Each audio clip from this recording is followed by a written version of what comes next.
Entrevista.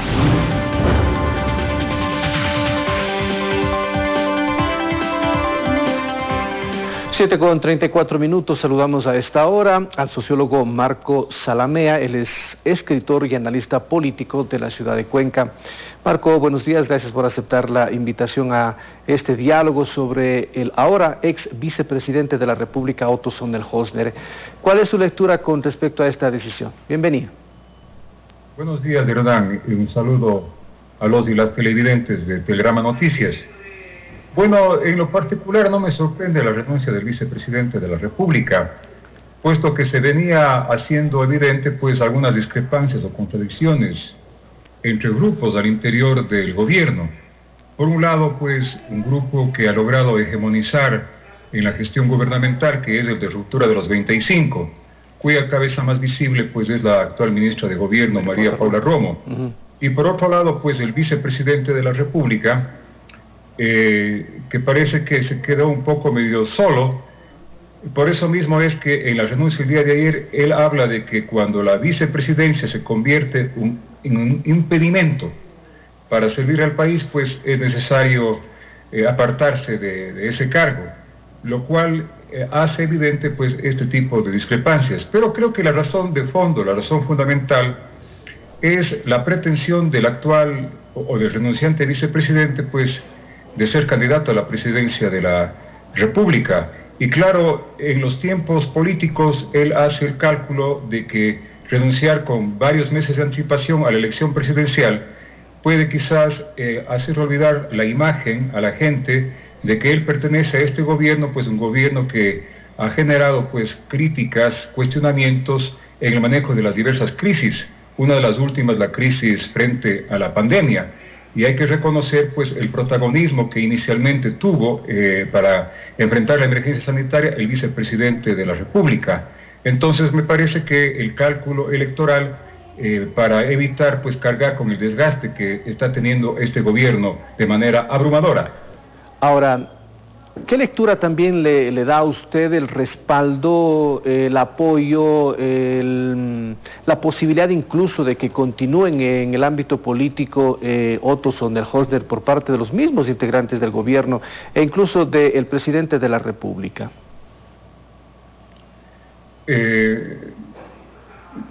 ¿Podría aclararme la pregunta, Hernán?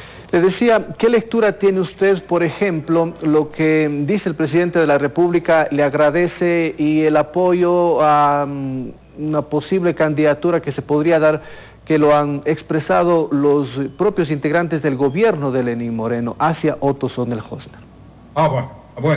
Bueno, digamos, de hecho que el protagonismo que asumió el vicepresidente de la República en los primeros meses de la emergencia sanitaria dio la lectura de que efectivamente de manera deliberada se le puso frente a la conducción de la emergencia sanitaria, básicamente para posesionar de mejor manera su imagen. Un protagonismo pues graficado en las constantes visitas con la entrega de kits que hacía el vicepresidente y la publicidad que acompañó a este tipo de gestión. Por eso mismo incluso se interpretaba de que esta actuación del vicepresidente estaba más bien siendo una suerte de pre-campaña electoral, aunque él lo negaba.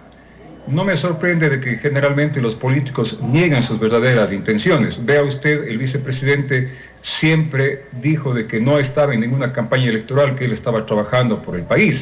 Sin embargo, a la vuelta de la esquina, pues se confirma lo que ya se venía interpretando. Entonces, quiere decir que la acción de pre-campaña en la que estuvo el vicepresidente en la pandemia, aprovechándose de esta tragedia, tuvo obviamente el apoyo oficial, tuvo el apoyo del presidente de la República. Y hoy se hace evidente, pues, y se expresa, ¿no es cierto?, con claridad, pues, ese apoyo que el presidente y eventualmente otros funcionarios del gobierno den al vicepresidente de la República. Yo iría incluso más allá, Hernán. Es muy probable de que se habla también, el presidente de la República procure guardarse las espaldas, porque hay una serie de procesos que no han tenido agilidad por parte de la investigación de la Fiscalía. El caso INA Papers, por ejemplo, el caso Lucas Majano, denunciado por también los periodistas Zurita y Villavicencio, o el uso indebido de los recursos públicos para financiar la campaña en el plebiscito o consulta popular de febrero de 2018. Entonces, se trataría, dice, ¿no es cierto?, de efectivamente tener un presidente aliado que permita a lo mejor garantizar una suerte de impunidad cuando ya el presidente Moreno deje su cargo en tal sentido. Marco, ¿cuidarse las espaldas de quién o de quiénes? Bueno, de eventuales juicios, ¿no?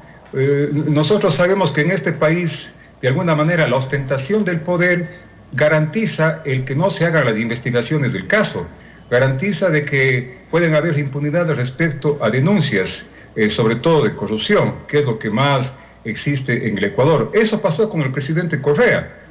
Mientras él fue presidente, pues nadie supo absolutamente nada. Luego de que fue el poder, pues se destaparon, ¿no es cierto?, la vorágine de casos de corrupción en la que había estado involucrado el gobierno anterior.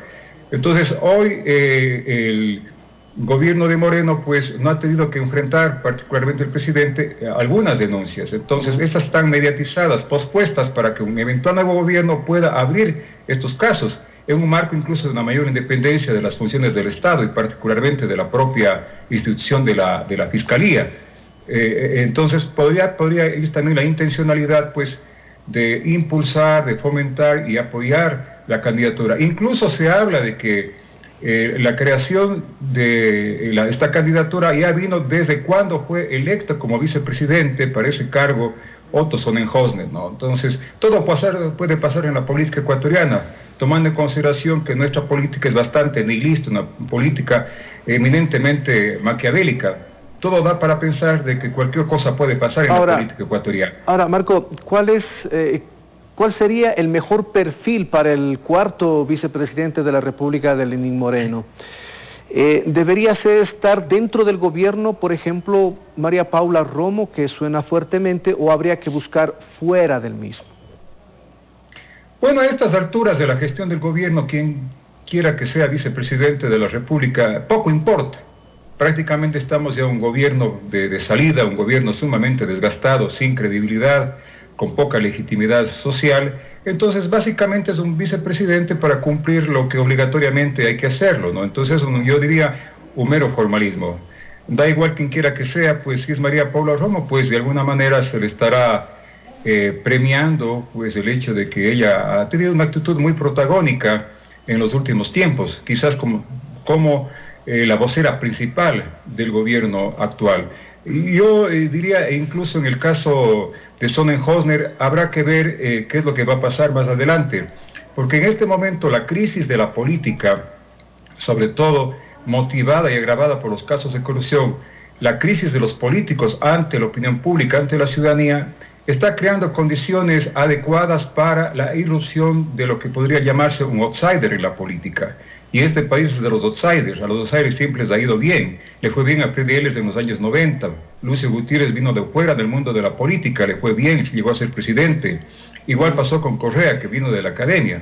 Yo pienso que Sonnenhösner está calculando, y el grupo que le acompaña, con esa intención, su incursión en la candidatura presidencial. Sin embargo, yo tengo que aclarar aquí que los outsiders son los recién llegados, los advenedizos, y no es este el caso precisamente del vicepresidente renunciante, puesto que él ha ocupado la vicepresidencia de la República y ha hecho política. Por eso mismo pierde credibilidad el discurso de él cuando dice: yo no soy político.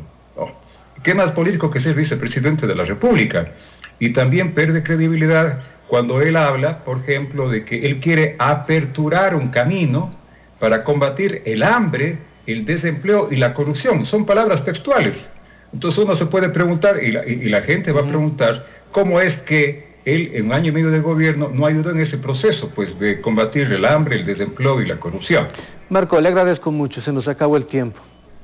Gracias, Muchísimas Marco. gracias, hermano. Un buen día. Igual para usted. Hasta luego. Agradecemos a Marco Salamea, sociólogo, escritor y analista político. Vamos a una pausa.